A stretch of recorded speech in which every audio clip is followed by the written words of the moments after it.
बस बहुत हुआ।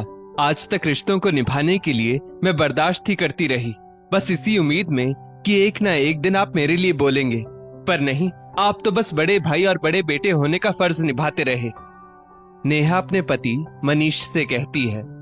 मनीष बोला, तब तो तुम्हें इतने सालों में समझ जाना चाहिए कि तुम्हारी इन बातों का कोई फायदा नहीं। फिर क्यों मुझे परेशान करती हो और खुद भी परेशान होती हो? नेहा बोली, मैं परेशान करती हूँ? अरे आखिर कब तक परिवार वालों को खुश करने के चक्कर में अपनी इच्छाओं को मैं मारती रहूंगी, बताइए। और मेरी इच्छा क्या कोई मायने नहीं रखती आपके लिए? बोलिए, अगर कुछ अपनी मर्जी से बना लिया तो क्या कोई गुनाह कर दिया क्या? ये मेरा घर नहीं जो आपके भाई और माँ ने घर में हंगामा खड़ा कर दिया। ऊपर से आप भी मुझे ही चुप करवाते हैं। मनीष बोला, देखो नेहा, हम इस घर के बड़े हैं तो इस घर के लोगों को खुश रखना हमारी जिम्मेदारी हुई ना। अगर उनको खुश रखने के लिए तुम्हें तुम्हारी कुछ इच्छाएं छोड़नी पड़ती हैं तो छोड़ दो ना, क्यों बात पकड़कर बैठ जाती हो? नेहा बोली, बोल तो ऐसे रहे हैं जैसे पिछले 2 साल से जो हमने सहा उसके बदले ना जाने आपको इन लोगों से क्या मिल गया जो मैं उम्मीद रखूं। वैसे भी 2 साल की शादी में मैं अपनी इच्छाएं मारती ही तो आ रही हूँ। अब ऐसे तो मैं अपनी पूरी जिंदगी नहीं जी सकती ना। इतना तो मुझे भी समझ में आ चुका है कि एक बहू से कोई कभी खुश नहीं रहता। मनीष बोला, नेहा क्यों बात को बढ़ा रही हो? कुछ दिनों बाद तो हम वैसे भी दूसरे शहर शिफ्ट हो जाएंगे, तो बस कुछ दिनों के लिए तुम इन बातों पर ध्यान देना छोड़ दो। नेहा बोली, आखिर कब तक मैं आपके उस बदतमीज भाई और माँ की बातों को सुनती रहूं, जबकि आज मैं गलत थी भी नहीं, फिर भी। मनीष बोला, अरे थोड़ी शांति रख लेती तो क्या घट जाता। अब देखो, तुम्हें यहाँ कमरे में ले आया, फिर भी तुम बड़बड़ा ही रही हो, तो मुझसे लड़कर तुम्हें क्या मिल जाएगा? चुप कर जाओ। नेहा बोली, मैं लड़ रही हूँ? वो लड़ रहे थे और आप उल्टा मुझ पर ही इल्जाम लगा रहे हैं। आपके छोटे भाई ने आपकी माँ के सामने खाने की थाली उठाकर मेरी तरफ फेंक दी। वो नहीं दिख रहा आपको? वहां माँ जी उसे समझाने की जगह उल्टा मुझे ज्ञान दे रही थी कि तुम बड़ी भाभी हो। अरे भाभी हूं उसकी, तो इज्जत की हकदार तो मैं भी हूं कि नहीं? मनीष बोला, आवाज ऊंची करने की जरूरत नहीं है तुम्हें। सिर्फ भाभी हो जाने से इज्जत नहीं मिल जाती, इज्जत कमानी पड़ती है। और क्या जरूरत थी तुम्हें सब्जी में टमाटर डालने की? तुम्हें पता तो है कि मेरे भाई दीपेश को सब्जी में टमाटर पसंद नहीं, उसे सब्जी के साथ दही चाहिए होता है। और जब मम्मी घर पर नहीं थी तो थोड़ा इंतजार कर लेती, पर नहीं, तुम्हें तो मालकिन बनना है। नेहा बोली, मुझे कोई शौक नहीं आपके घर की मालकिन बनने का, और हमेशा तो मैं खाना सबकी पसंद से बनाती हूँ।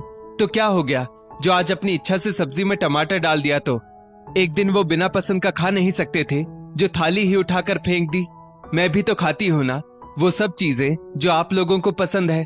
पर मैं। इतना कहते कहते नेहा की आंखें भर आई। मनीष बोला, तुम बहू हो इस घर की और तुम्हें सबके हिसाब से अपने आप को ढालना होगा। तुम्हारे लिए कोई अपनी पसंद बदलने वाला नहीं है, समझी? तो अब इस टॉपिक पर मुझे कोई बात नहीं करनी। मनीष ने इतना कहकर बात को वहीं खत्म कर दिया और कमरे के बाहर चला आया। बाहर ये बातें उसकी माँ कल्याणी जी सुन रही थी और मन ही मन खुश हुई कि कम से कम बेटे ने तो बहू को चुप करा दिया। जब से नेहा की शादी हुई थी वो यही सब बर्दाश्त कर रही थी। हर कोई उसे सुनाकर चला जाता और घर में ज्यादा लड़ाई झगड़े दीपेश की वजह से होते थे। उसका गुस्सा हमेशा नाक पर ही रहता था और अगर उसके मन का नहीं हुआ तो वो कुछ भी बोल देता। वो ये तक नहीं देखता था कि उसकी भाभी नेहा का ओहदा उससे बड़ा है और उसे समझाने की जगह कल्याणी जी उल्टा नेहा को ही डांटती। तू जानबूझकर कुछ ऐसा करती है कि वो बिगड़ जाता है। छोटों से अपनी इज्जत करवाना तुम्हें आता ही नहीं है, फिर उम्मीद करती हो कि वो तुम्हारी इज्जत करें। नेहा कहती भी कि दीपेश एक काम भी खुद से नहीं करते, यहाँ तक कि पानी का ग्लास भी उनको दूसरों से चाहिए। क्या वो कभी खुद उठकर रसोई से नहीं ले सकते? देख लीजिएगा माँ जी, आज जो ये अपनी भाभी के सामने इतनी अकड़ दिखाते हैं ना, एक दिन अपनी बीवी के सामने तुम ना हिलाई तो कहना। आज भी शाम के 7 बज चुके थे और 8 बजे तक सबको खाना चाहिए होता था। कल्याणी जी घर में थी नहीं तो नेहा ने आलू की सब्जी बनाई, पर घर में दही तो था नहीं, इसलिए उसने दीपेश से कहा, देवर जी घर में दही नहीं है, आप बाजार से दही ले आइए। दीपेश बोला, मैं क्यों जाऊं, ये मेरा काम नहीं है। इतना कहकर उसने दरवाजा नेहा के मुंह पर ही बंद कर दिया। नेहा को गुस्सा तो बहुत आया, पर वो चुप रह गई और रसोई में चली आई। चलो आज आलू मटर में टमाटर डालकर सब्जी बनाती हूँ। बहुत दिन हो गए मुझे सब्जी में टमाटर डाले हुए। शादी से पहले खाई थी, सोच के ही मुंह में पानी आ रहा है। ये सोचकर वो सब्जी बनाने लगी। सब खाना खाने बैठे तो सब्जी में टमाटर देखकर दीपेश बिगड़ गया और उसने थाली उठाकर नेहा की तरफ फेंक दी। वो जल्दी से हट गई, नहीं तो उसे लग सकती थी, पर बजाय उसे समझाने के कल्याणी जी नेहा पर बरस पड़ी। क्या जरूरत थी सब्जी में टमाटर डालने की, और आज खाने में दही क्यों नहीं है? नेहा बोली, माँ जी मैं तो।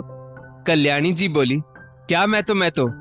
नेहा बोली, दही खत्म हो गया था और मैंने देवर जी से कहा भी, पर। कल्याणी जी बोली, उससे क्या कहना, आ तो रही थी मैं, ले आती दही। नेहा के सब्र का बांध टूट गया। वो बोली, माँ जी आप खुद अभी 5 मिनट पहले आई हैं और आपके आते ही मैंने आप लोगों को खाना परोसा है, तो बताइए आप कब दही लेकर आती और कब मैं खाना लगाती, और बजाय देवर जी को समझाने के आप मुझे ही डांट रही हैं। कल्याणी जी बोली, बहू अपनी गलती मानने की जगह बस तुमसे बहस करवा लो। पूरे घर की शांति भंग कर रखी है तुमने, तो उसे क्या समझाऊं? वो तो अभी बच्चा है, समझ तो तुझमें होनी चाहिए थी। नेहा बोली, बच्चा? काहे का बच्चा? उसके लिए आप लड़की देख रही है और वो बच्चा है। कल को शादी हो जाएगी तो अपनी बीवी पर भी कैसी तरह थाली फेंकेगा? इतना जो आप उन्हें बढ़ावा दे रही है ना, देखिएगा कैसे बीवी के आने के बाद जो नहीं खाते हैं वो भी खाएंगे, बस मेरे सामने नखरे दिखाते हैं। कल्याणी जी बोली, बहू मेरे मुंह लगने की जरूरत नहीं है, मुझे तुमसे कोई बात ही नहीं करनी है, क्योंकि बड़ों की इज्जत करना तो तुम्हारे माँ बाप ने तुम्हें सिखाया नहीं है। पहले दूसरों की इज्जत करना सीखो, बाद में बोलना कि देवर तेरी इज्जत नहीं करता। नेहा को बहुत गुस्सा आया। वो बोली, माँ जी बहुत बर्दाश्त कर लिया मैंने, आप मेरे माँ बाप पर तो जाओ मत। वो कुछ और कहती, इतने में मनीष उसे समझाते हुए कमरे में ले आया। नेहा बोली, जो इंसान अपनी बड़ी भाभी की इज्जत नहीं कर सकता वो अपनी पत्नी के साथ कैसे एडजस्ट करेगा? एक बार इनकी शादी तो हो जाने दो, आप सबको पता चल जाएगा। कुछ दिनों बाद मनीष नेहा को लेकर दूसरे शहर शिफ्ट होने वाला था, इसलिए नेहा चुप कर गई, क्योंकि जब कल्याणी जी और दीपेश मनीष के आसपास नहीं होते थे तो उसका व्यवहार सही होता था। आखिर कुछ दिनों बाद नेहा मनीष के साथ दूसरे शहर शिफ्ट हो गई। शिफ्ट होने के कुछ दिनों बाद सास ने खबर दी कि दीपेश की शादी पक्की हो गई है और कुछ दिनों बाद ही दीपेश और अमिता की शादी होगी। शादी के बाद कुछ दिन रुककर नेहा वापस आ गई। अक्सर वो मनीष से कहती, बेचारी अमिता कैसे सब कुछ अकेली झेलती होगी। खैर 6 महीने बाद नेहा उम्मीद से थी तो दोबारा अपने ससुराल आई। वहां का माहौल देखकर वो हैरान रह गई। जो देवर कभी पानी का 1 गिलास तक नहीं लेता था, आज वो अपनी बीवी के साथ घर के काम कर रहा था। शाम में जब सब खाना खाने बैठे तो नेहा सबको खाना परोस रही थी। अचानक सब्जी में टमाटर देखकर वो हैरान रह गई। वो कुछ कहती, पर उसने देखा दीपेश वो सब्जी आराम से खा रहा था और उसके चेहरे पर शिकन तक नहीं थी। कल्याणी जी अमिता की तारीफ में बोली, देखा मनीष, छोटी बहू ने आते ही पूरा घर संभाल लिया है और आजकल घर में बड़ी शांति रहती है। ये अच्छे से जानती है कि कैसे सबको खुश रखना है। खाना भी बहुत अच्छा बनाती है, कभी भी शिकायत का मौका नहीं देती है किसी को। नेहा ने मनीष की तरफ देखा तो वो चुपचाप नजरें नीचे किए खाना खा रहा था। वो जानता था कि नेहा के मन में 10 बातें घूम रही होंगी, इसलिए वो कुछ नहीं बोला। नेहा ने कहा, सही कहा माँ जी, अब शांति तो रहेगी ना। आखिर अपनी बीवी के आगे तो अच्छे अच्छे पानी भरने लग जाते हैं। थालियां उठाकर फेंकने का सिस्टम तो सिर्फ भाभी के सामने ही होता था। बीवी के सामने तो जो नहीं खाते थे वो भी ये खाने लग गए। मैं कहती थी ना ये सब जरूर होगा, और देखिए हो रहा है।